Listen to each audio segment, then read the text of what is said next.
Ciao tifosi del Napoli! La nostra squadra sta sempre cercando di migliorarsi per ottenere risultati sempre migliori. Oggi abbiamo una notizia esclusiva che potrebbe cambiare il volto del nostro club. Prima di entrare nei dettagli, vi chiedo di lasciare un like al video e di iscrivervi al canale per non perdere nessuna novità. Ora andiamo dritti al punto. Con il mercato dei trasferimenti alle porte, siamo di fronte a un'importante svolta nella nostra difesa. Mario Rui dirà addio al Napoli quest'estate, come annunciato direttamente dal suo agente.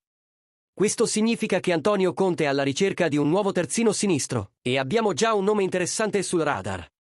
Secondo quanto rivelato oggi dalla Repubblica, Patrick Dorgu del Lecce potrebbe essere il nuovo rinforzo per la nostra difesa.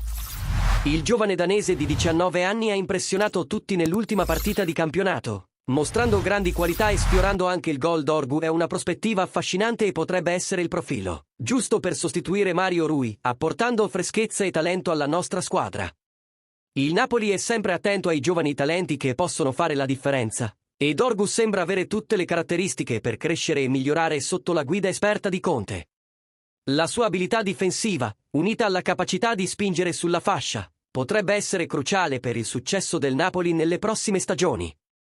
Tifosi del Napoli, cosa ne pensate di questa possibile mossa di mercato?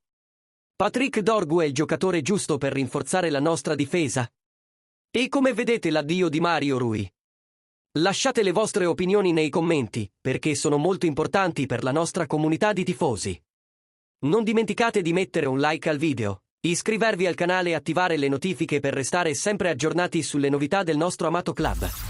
Restate sintonizzati, perché nelle prossime settimane avremo ancora più notizie sul futuro del Napoli. Forza Napoli sempre!